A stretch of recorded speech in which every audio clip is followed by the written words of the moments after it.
कुछ mathematical problems करते हैं फिजिक्स से रिलेटेड। काफ़ी वियर्ड साउंड करता है नहीं, पर देखते हैं। कुछ क्वेश्चंस हैं जो बिल्कुल मैथमेटिकल हैं, जो फिजिक्स के फॉर्म में पूछे जाते हैं। क्वेश्चंस आईडीएस के ही हैं, फिजिक्स के ही हैं, पर उन्हें देखते हैं। जो मेरा पहला प्रॉब्लम है वो वाईडीएससी का है, और उसमें काफ़ी मिस्टेक लोग कर लेते हैं इनफैक्ट। चलो ठीक है, ये देखो क्वेश्चन में गिवन क्या है कि दो स्लिट्स हैं बेसिकली, ठीक है। दो स्लिट्स हैं, एक को S1 कॉल करा और एक को S2 कॉल करा। फाइन। और हो क्या रहा है, थोड़ा सा ध्यान से सुनिएगा। थोड़ा सा अनइवन चीज़ है। ये जो डिस्टेंस होती है, ये जो स्क्रीन है जहाँ पे ऑप्टेन कर रहे हैं, ये जो स्क्रीन है जहाँ पे ऑप्टेन कर रहे हैं, इसको एक्सेलरेट करवा दिया a is equal to 2t से। ये जो सोर्स है S1 और S2, ये जो सोर्स है S1 और S2, आई गेस, एक सेकंड। ओके, तो यहाँ से ऑफ कोर्स लाइट जा रही है, कोई दिक्कत ही नहीं है। यहाँ से लाइट जा रही है प्रॉपरली, कोई दिक्कत नहीं है। तो उन्होंने दिया क्या है कि ये एक्सेलरेट कर रहा है, तो हमें कैलकुलेट क्या करना है, पहले बताइए। कैलकुलेट करना है, कैलकुलेट मैग्नीट्यूड ऑफ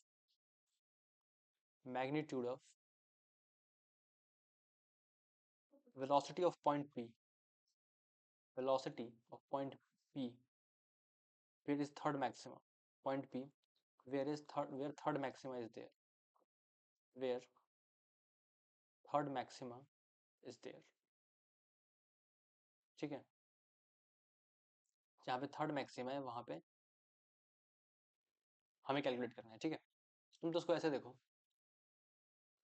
लेट से और हमें गिवन क्या है, d is equal to 5 lambda. हमें कैलकुलेट करना है किस टाइम पे, स्पीड के किस टाइम पे कैलकुलेट करनी है, at t equal to 4 second. जहाँ पे थर्ड मैक्सिमा है उस पॉइंट पे हमें कैलकुलेट करना है कि स्पीड क्या होगी थर्ड मैक्सिमा जहाँ पे है उस पॉइंट का, t इक्वल टू 4 सेकंड्स पे कैलकुलेट करनी है, ठीक है। और एक और चीज गिवन है, ये जो d है इसको कैपिटल D कहा है इन लोगों ने। जो d है is much much much greater than small d, और d की वैल्यू 5 लैम्डा हमें गिवन है, okay. Lambda of course wavelength light की है। तो तुम ऐसे देखो, अगर मैं इस पॉइंट, अगर मैं इसको रेस्ट पे मानूं, अगर मैं इसके रिस्पेक्ट में बात करूं, यहाँ पे मैं बैठ जाऊं, तो लेट से मेरा जो पॉइंट P है वो इस इंस्टेंट इसी टी टाइम पे यहाँ पे है, और इस डिस्टेंस को मैंने x कॉल किया, ठीक है। x डिस्टेंस को मैंने x कॉल किया। तो जो थर्ड मैक्सिमा का पॉइंट होगा, जनरली हम क्या करते हैं सब्स्टिट्यूट, जब हम ड्राइव कर रहे होते हैं, हम d sin थीटा को n लैम्डा के इक्वल करते हैं, सही बात है। और फिर यहाँ से क्या करते हैं, sin थीटा को tan थीटा बोलते हैं, और फिर इक्वेट कर देते हैं dy by capital D should be equal to n lambda. पर यहाँ पे एक फ्लॉ है, उस टाइम एंगल्स काफी छोटे होते हैं। आप देखो तो d अगर लैम्डा के कंपैरिजन में आ गया, तो देखो d कितना है, 5 lambda into sine theta is equal to third maximum बोला है तो 3 लैम्डा। तो देखो साइन थीटा कितना है, 3/5, दैट इज 37 डिग्री। कोई छोटा एंगल नहीं है। तो इस केस में साइन साइन थीटा और tan थीटा सेम नहीं होंगे, तो ये गलत हो जाएगा।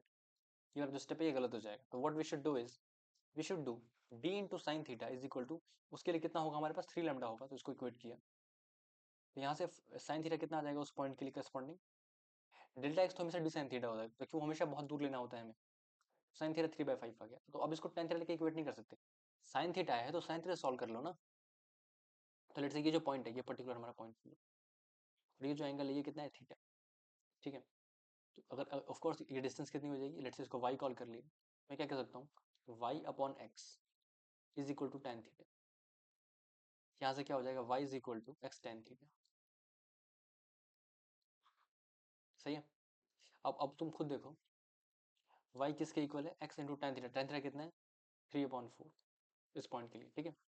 तो मेरे पास जो जो ये बेसिकली ये जो पॉइंट है, इसके पास लेट से जो वेलोसिटी है वो क्या है, ऊपर की तरफ है, लेट से vy। ऑफ कोर्स ऊपर की तरफ होगी, मान लेते हैं कहीं भी हो, क्या फर्क पड़ता है, ऊपर नीचे मान लिया कहीं पर भी। हमें मैग्नीट्यूड कैलकुलेट करना है ना, तो ऊपर नीचे कोई फर्क नहीं पड़ता है, सच, ठीक है। तो मैंने y इसके इक्वल है, मैंने इसको डिफरेंशिएट किया तो क्या होगा, dy बाई dt। और ये क्या है, विद रिस्पेक्ट टू, अगर मैं विद रिस्पेक्ट टू ग्राउंड करूंगा तो उसकी वेलोसिटी करस्पॉन्डिंगली ऐड करूंगा, ठीक है। तुम अब यहाँ पे क्या आएगा, dy by dt is equal to 3/4 into dx by dt, सही है। तो ये क्या है, v into Y should be equal to 3/4 into V X, not, सही बात है। अब तुम खुद देखो और फैसला करो, जो जो एक्स dx बाई dt है, वो यही है जिस रेट से ये आगे जा रहा है। मुझे तो इसका एक्सेलरेशन पता है। तो मुझे ये भी क्वेश्चन में गिवन था कि t इक्वल टू 0 पे v इक्वल टू 0 है। जैसे स्टार्ट किया उसने एक्सेलरेट करना, तो मैं क्या लिख सकता हूँ, dv by dt is equal to 2t। तो यहाँ से कितना हो जाएगा, v is equal to T square, integrate कर दिया, मैं प्रॉपर दिखा भी देता हूँ in fact. D into V, zero to V should be equal to 2 into T into D T, zero to T, V equal to T square. और ये किसके equal? ये वी एक्स है, ठीक है। तो वी एक्स टी स्क्वायर आ गया, तो वी वाई कितना हो जाएगा, 3/4 इंटू वी एक्स कितना है, टी स्क्वायर, और वी ये है टी स्क्वायर। हमें वेलोसिटी कैलकुलेट करनी है पॉइंट की, तो वो कितना होगा, square root of V X square plus V Y square. तो वो कितना आ जाएगा, 5/4 इंटू टी स्क्वायर, और टी कितना है तुम्हारा 4 सेकेंड्स, तो कितना हो जाएगा 5/4 इंटू 4 दैट इज 20 मीटर पर सेकेंड। ठीक है, तो ये आंसर था, काफी अच्छा क्वेश्चन था। एक और क्वेश्चन लेते हैं, वो भी बिल्कुल मैथमेटिकल है।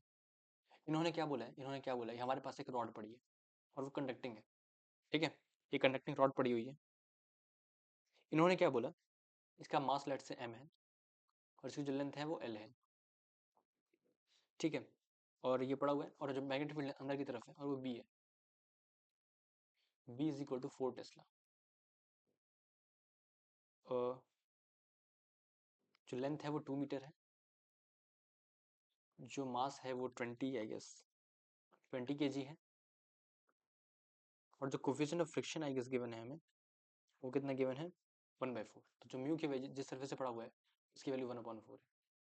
तो लेट से इन्होंने क्या बोला कि इसमें अचानक से हमने करंट पास कर दिया, अचानक से इन्फाइनाइट टाइम के लिए करंट पास कर दिया, मतलब इन्फाइनाइट स्मॉल टाइम के लिए करंट पास कर दिया, और उससे क्या हुआ, ये 25 मीटर तक चला, सॉरी ये उसके बाद क्या हुआ, ये 5 मीटर तक चला और फिर रुक गया, ठीक है। तो तुम खुद सोचो, एक रॉड पड़ी हुई है जिसमें कि इन्फाइनाइट स्मॉल टाइम के लिए करंट पास कर दिया गया, और फिर क्या हुआ, 5 मीटर चल के वो रुक गया, ठीक है।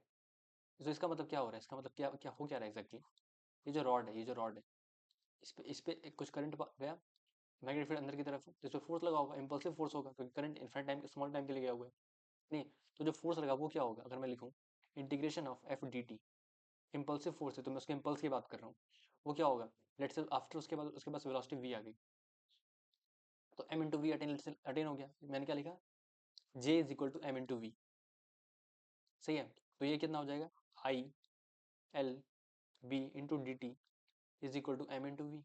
अब L into B integration I D T क्या होगा, कितना चार्ज पास किया, इनफैक्ट हमें कैलकुलेट भी क्या करना है कि कितना चार्ज पास किया था उस टाइम पे, क्यू इज इक्वल टू कितना चार्ज पास हो, ये हमें कैलकुलेट करना है, is equal to M into V. अब इंटीग्रेशन आई डी टी क्या होगा, क्यू होगा, मैं लिख सकता हूँ ना, कितना चार्ज पास होगा, आई होता क्या, डी की डी टी होते हैं, तो L B into Q should be equal to M into V. यहाँ से वी कितना आ जाएगा, L B Q upon M, मतलब उस टाइम जो वेलोसिटी पार्टिकल के पास होगी वो क्या होगी, L B Q upon M. तुम खुद देखो, जैसे कि जो रॉड पड़ी है इसके पास वेलोसिटी वी है, और अगर मैं लिखूँ तो क्या लिखूंगा, इसके पास जो एक्सेलरेशन होगा पीछे की तरफ, जो रिटार्डिंग होगा वो कितना होगा, acceleration is equal to mu into g. तो मैं क्या लिख सकता हूँ, वी फाइनल का square is equal to, finally जब रेस्ट पे आ चुका होगा, वी इनिशियल का स्क्वायर और -2 म्यू जी into S. V final finally zero हो जा रहा है, तो मैं क्या लिख सकता हूँ, वी इनिशियल का square is equal to 2 mu ji into S. तो V square by 2 mu g is equal to S. V कितना हो जाएगा, हमें वी कितना था, L B Q by M, L square B square, L square B square, अरे यार, L square B square Q square upon M square upon M square 2 mu g is equal to S. हमें calculate क्या करना है, Q calculate करना है, तो Q को सब्जेक्ट बना लिया, 2 m square mu ji into S divided by L square B square का square root is equal to Q. तो ये कितना हो जाएगा, 2 टाइम्स 2 इंटू एम कितना है 20 इंटू 20 इंटू म्यू, म्यू की वैल्यू कितनी है 1/4, 1/4 इंटू 10 इंटू एस, एस की वैल्यू कितनी है, उन्होंने कितना ट्रैवल करवाया था, 5 ट्रैवल करवाया, divided by L square B square, L कितना है 4 square, in fact L square 4, B कितना था 4, तो 4 का स्क्वायर 16। यहाँ से अगर ध्यान से नोटिस करो तो क्या हो रहा है, fine fine, lambda by 10 given था वो सब देख लेंगे, सबसे पहले यहाँ ध्यान से देखा, इसको इससे कैंसिल कर दिया 5 टाइम्स, ठीक है, फाइन फाइन फाइन, ठीक है, यहाँ से हो गया 2 टाइम्स और ये यहाँ से हो गया 10 टाइम्स, ये कितना हो गया, ओके, 50 का स्क्वायर अपॉन 60, 50/4, ठीक है, और ये किसके इक्वल था, λ/10 इज इक्वल टू 50/4, तो लैम्डा किसके इक्वल आ जाएगा, 500/4, दैट इज 250, तो लैम्डा आ जाएगा 125, 125 कूलम की इक्वल जाएगा, ठीक है, हमसे लैम्डा कैलकुलेट करना था, तो आई गेस ये जो है ये आंसर आ जाएगा, बढ़िया। एक और क्वेश्चन लेते हैं, वो क्वेश्चन क्या बोल रहे हैं कि हमारे पास एक पैराबोला है और ये इस तरीके का है, y इक्वल टू x² 4 है, ठीक है, ये पैराबोला की इक्वेशन क्या गिवन है, y is equal to x² 4, और यहाँ पे जो एक पार्टिकल है x इक्वल टू 3/2 पे जो पार्टिकल है वो है x इक्वल टू 3/2 पे जो पार्टिकल है, उसके पास जो वेलोसिटी है, लेट्स से कांस्टेंट वेलोसिटी से मूव कर रहा है, और वो गिवन है 25 मीटर पर सेकेंड, इस पार्टिकल के पास वेलोसिटी कांस्टेंट है जो कि है 25 मीटर पर सेकेंड, मुझे कैलकुलेट करना है, हमें ग्रेविटी नेगलेक्ट करनी है, लेकिन मैं तुम्हें दिखा देता हूँ कि अगर ग्रेविटी होती फिर भी क्या होता, तो अगर लेट्स से अगर ग्रेविटी होती है और मुझे इस पॉइंट पे नॉर्मल फोर्स कैलकुलेट करना होता है कि इस पार्टिकल पे कितना नॉर्मल फोर्स लग रहा है, तो मैं क्या करता लेट्स से मान लिया ग्रेविटी है और बाद में ग्रेविटी को जीरो कर देंगे, ठीक है, जो फाइनल रिजल्ट आ रहा है उसमें ग्रेविटी इंक्लूड कर लेते हैं, फिर जी जीरो कर देंगे, तो इस पॉइंट पे mg लग रहा होगा, और ये जो पॉइंट है लेट्स से मैं इसको एक्सटेंड किया, तो इस पॉइंट पे जो टेंजेंट का स्लोप होगा वो लेट्स से थीटा होगा, सॉरी जो एंगुलेशन होगा वो थीटा होगा, तो जो mg है वो ऐसे होगा, और ये जो एंगल होगा अगर तुम देखो, सॉरी ये वाला एंगल 90 माइनस थीटा होगा, ये थीटा होगा, ये कितना हो जाएगा mg इंटू कोसाइन थीटा, और ये कितना हो जाएगा mg इंटू साइन थीटा, सही, इसको मैं अगर जूम कर लूँ और इस पे जो नॉर्मल डायरेक्शन लग रहा होगा वो इस पॉइंट पे लेट्स से वो n होगा, ठीक है, तो लेट्स से ये जो सर्कल है ये इसका जो रेडियस ऑफ कर्वेचर है वो कितना है rc n, ये तुम्हारा हो गया mg into cosine 37, sorry cosine theta उस पॉइंट के लिए, ठीक है, mg इंटू कोसाइन थीटा, और ये जो है लेट्स से इसके पास जो वेलोसिटी है वो v है, तो मैं क्या लिख सकता हूँ n minus M G into cosine 37, sorry cosine 37 क्यों आ रहा है बार बार, n minus M G cos theta is equal to mv² / rc, मुझे इस पॉइंट पे रेडियस ऑफ कर्वेचर की नीड होगी, ठीक है, तो आई गेस इसका फॉर्मूला पता ही होता है, x इक्वल टू 3/2 हमारे पास था क्या, y is equal to x² 4, और x इक्वल टू कितना है 3/2, तो इसको पुट कर दिया, तो y इज इक्वल टू 3/2 का स्क्वायर इंटू 1/4, दैट इज 9/4, तो ये हो जाएगा 9/16, उस पॉइंट y कोऑर्डिनेट भी कैलकुलेट कर लिया, और तो अब क्या करें डिफरेंशिएट कर दिया, तो dy/dx is equal to x/2, x/2, तो dy/dx कितना आ जाएगा तुम देखो एक बार 3/4, तो उस पॉइंट पे जो और ये किसके इक्वल है tan थीटा, मतलब उस पॉइंट पे इनफैक्ट अब तो ओ भाई अब समझ आ गया क्यों आ रहा था 37 डिग्री की इक्वल आ रहा है, तो आई गेस ये इंट्यूटिव फीलिंग थी कि 37 डिग्री आएगा, इसलिए बार बार वही निकल रहा था, नहीं लिटरली मैंने पहले सॉल्व नहीं किया होता, पर मैं अटकता नहीं, मैं डायरेक्टली फ्लो के साथ चला जाता, मैं यहीं पे सॉल्व करता हूँ जो भी करता हूँ, ठीक है, तो ये 37 डिग्री आ गया, अब तुम ऐसे सोचो ये जो है मैं क्या लिख रहा हूँ, एंड मैंने आई गेस 37 वहाँ पे तो नहीं लिख दिया, नहीं थीटा लिखा है, बहुत ही बड़े, तो एन इक्वल टू क्या था M G into cosine theta plus mv²/rc, तो हमने वो टर्म तो कैलकुलेट कर लिया जिसकी नीड भी नहीं थी, ये वाली वैल्यू कैलकुलेट कर ली, रेडियस ऑफ कर्वेचर का फॉर्मूला आगे सबको याद ही होता है, शुरू में बहुत जोश होता है 11th में, राइट, सब पढ़ते हैं, एक्स्ट्रा चीजें पढ़ लेते हैं, क्या होता है 1 प्लस dy/dx का होल स्क्वायर की पावर 3/2 डिवाइडेड बाय d²y/dx², तो y इक्वल टू क्या था x²/4, डिफरेंशिएट करा, dy/dx किसके इक्वल आ गया x/2 के इक्वल आ गया, और x 3/2 था पुट करा, 1 प्लस 3/2 3/4 हो जाएगा, 3/4 का स्क्वायर की power 3/2 divided by whole divided by d²y/dx², तो ये कितना हो जाएगा second derivative d²y/dx² equal to 1/2,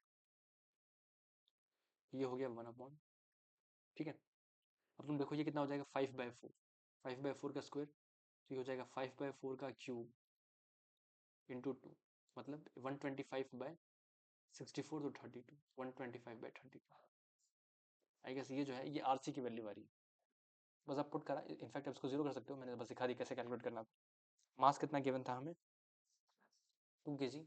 velocity कितनी थी 25, तो ये हो जाएगा 25 का square divided by 125 into R C. तो तो आर सी था ये कितना था, एक सेकेंड, 32, बिल्कुल, बढ़िया बढ़िया, 32। तो ये कितना हो गया, एक सेकेंड, ओके ओके, ठीक है। ये कितने बार कैंसिल हो गया, ये आई गेस 5 टाइम्स कैंसिल हो गया, तो आंसर कितना आ जाएगा 320। तो आई गेस अच्छा लगा होगा, और क्वेश्चंस करते हैं। ज़्यादा हो गया क्या, चलो नेक्स्ट में लेते हैं।